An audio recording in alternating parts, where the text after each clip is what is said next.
You're listening to AI Podcast, where headlines meet depth. नमस्कार। आज हम बात कर रहे हैं आधुनिक युद्ध की और उसमें संचार की भूमिका की, खासकर यूक्रेन संघर्ष के संदर्भ में। बिल्कुल। याद होगा शुरुआत में कैसे रूस के साइबर हमलों ने यूक्रेन के कम्युनिकेशन नेटवर्क को लगभग ठप ही कर दिया था। हाँ, और ठीक उसी नाजुक वक्त पर एंट्री हुई इलॉन मस्क की स्टारलिंक सैटेलाइट इंटरनेट सेवा की।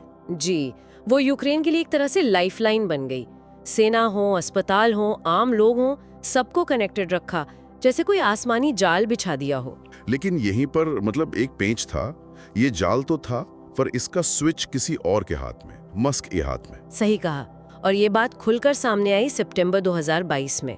रॉयटर्स की एक रिपोर्ट आई जिसने सबको चौंका दिया। हाँ, उस रिपोर्ट में कहा गया कि यूक्रेन एक बड़ा जवाबी हमला कर रहा था और तभी मस्क ने कथित तौर पर स्टारलिंक सर्विस बंद कर दी। ये बहुत बड़ा आरोप है। बिल्कुल। और आज हम इसी घटना की गहराई में जाएंगे, समझने की कोशिश करेंगे कि रॉयटर्स की रिपोर्ट असल में क्या कहती है, मस्क के इस कथित फैसले के पीछे क्या कारण बताए जा रहे हैं, और साथ ही ये भी देखेंगे कि इस पूरे मामले से जो बड़ी तस्वीर उभरती है, युद्ध में निजी टेक कंपनियों की भूमिका, उनकी ताकत और उन पर हमारी निर्भरता, इसके क्या मायने हैं। तो शुरू करते हैं। पहले ये समझते हैं कि शुरू में स्टारलिंक यूक्रेन के लिए इतना जरूरी कैसे हो गया था। हाँ, क्योंकि साइबर हमलों के बाद तो स्थिति बहुत खराब थी। बेहद जरूरी। देखिए, मिलिट्री कम्युनिकेशन को बचाए रखने से लेकर ड्रोन ऑपरेट करने, आर्टिलरी को सटीक निशाना बताने तक सब कुछ स्टारलिंक पर निर्भर हो गया था। और सिर्फ सेना ही नहीं, है ना? नहीं, बिल्कुल नहीं। अस्पताल, स्कूल, जरूरी सेवाएं सब कनेक्टेड रहे।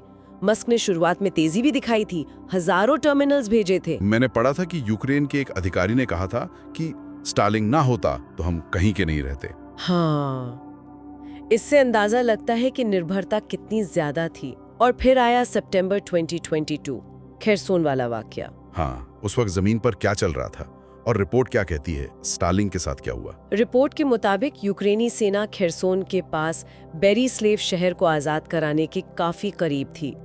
प्लान था वहां रूसी सैनिकों को घेरने का, एक बड़ा अहम ऑपरेशन। ओके। लेकिन तभी बिल्कुल अचानक जो फ्रंटलाइन पर यूक्रेनी यूनिट्स थीं, उनका कम्युनिकेशन बंद हो गया। एकदम से? हाँ, एकदम से। उनके ड्रोन्स ने काम करना बंद कर दिया, आर्टिलरी यूनिट्स को टारगेट्स मिलने बंद हो गए। अरे, ये तो किसी भी ऑपरेशन के लिए तबाही जैसी स्थिति है। हाँ, तो आरोप सीधे मस्क पर लगा? रिपोर्ट तो यही कहती है। आरोप है कि मस्क ने स्पेसएक्स के एक सीनियर अधिकारी को कहा कि खेरसोन, डोनेट्स्क, जहां भी यूक्रेन आगे बढ़ रहा था, जवाबी हमला कर रहा था, वहां स्टारलिंक कवरेज बंद कर दी जाए। और क्या ये हुआ? टर्मिनल्स बंद किए गए? कहा गया कि 100 से ज्यादा टर्मिनल्स को डीएक्टिवेट कर दिया गया, निष्क्रिय। तो इसका असर क्या हुआ ऑपरेशन पर? क्या वो पूरी तरह नाकाम हो गया? देखिए, उस वक्त तो ऑपरेशन में बाधा जरूर आई। रूसी सैनिकों को घेरने का जो मौका था वो हाथ से निकल गया। हालांकि ये भी सच है कि बाद में यूक्रेन ने बेरिस्लेव और खेरसोन शहर दोनों को वापस ले लिया, पर शायद ज्यादा कीमत चुकानी पड़ी। लेकिन सबसे बड़ा सवाल तो यही है कि मस्क ऐसा क्यों करेंगे?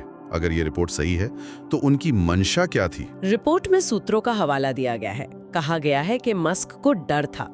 डर इस बात का कि अगर यूक्रेन बहुत ज्यादा कामयाब हो गया तो रूस भड़क सकता है और शायद परमाणु हमला कर दे। अच्छा, उस वक्त पुतिन की तरफ से धमकियां भी आ रही थी परमाणु हमले की? जी हाँ, बिल्कुल माहौल वैसा ही था। और ये पहली बार तो था नहीं कि मस्क के फैसलों पर सवाल उठे थे। वो वॉल्टर इसाक्सन की किताब में भी तो जिक्र था क्रीमिया वाले मामले का। हाँ, कि उन्होंने क्रीमिया पर हमले के लिए स्टारलिंक इस्तेमाल करने की अनुमति नहीं दी। हालांकि मस्क ने उस पर सफाई दी थी कि वहां कवरेज एक्टिवेट ही नहीं की गई थी। पर स्पेसएक्स ने खेरसोन वाली रिपोर्ट पर क्या कहा? उन्होंने रिपोर्ट को सिरे से गलत बताया, फ्लैटली फॉल्स कहा, लेकिन ये साफ नहीं किया कि रिपोर्ट का कौन सा हिस्सा गलत है। तो वो थोड़ी अस्पष्टता है। ये अस्पष्टता ही सवाल खड़े करती है कि क्या ये मस्क का अपना फैसला था या कोई और बात थी। और जाहिर है, अगर ऐसा कुछ हुआ था तो यूक्रेन में तो खलबली मची होगी, शायद अमेरिकी सरकार में भी। बिल्कुल। रिपोर्ट बताती है कि यूक्रेनी अधिकारी बहुत चिंतित थे और पेंटागन भी कथित तौर पर हैरान था।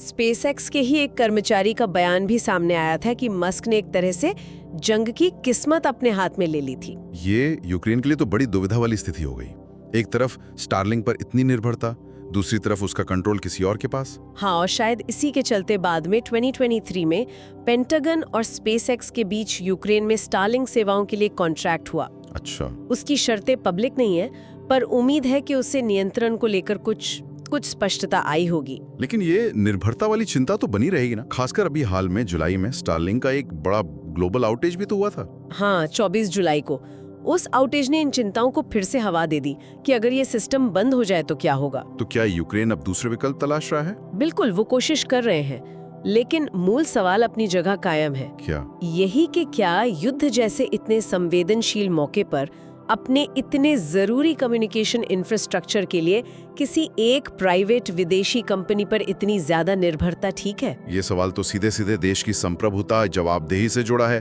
और दुनिया भर में जो टेक अरबपति हैं उनकी बढ़ती ताकत से भी। बिल्कुल, स्टारलिंक कोई छोटी मोटी चीज नहीं है। 60 लाख ग्राहक हैं, 140 से ज्यादा देशों में पहुंच है। स्पेसएक्स का दबदबा तो ऐसा है कि दुनिया के 2/3 एक्टिव सैटेलाइट्स उन्हीं के हैं।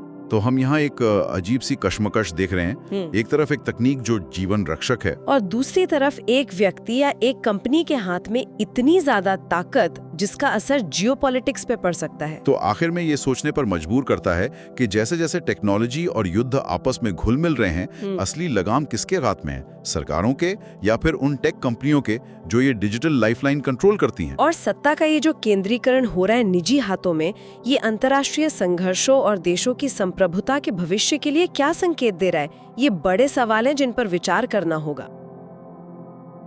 इस एआई पॉडकास्ट को देखने के लिए धन्यवाद। ताज़ा खबरों और गहन विश्लेषण के लिए हमारे चैनल को सब्सक्राइब करें और जुड़े रहें।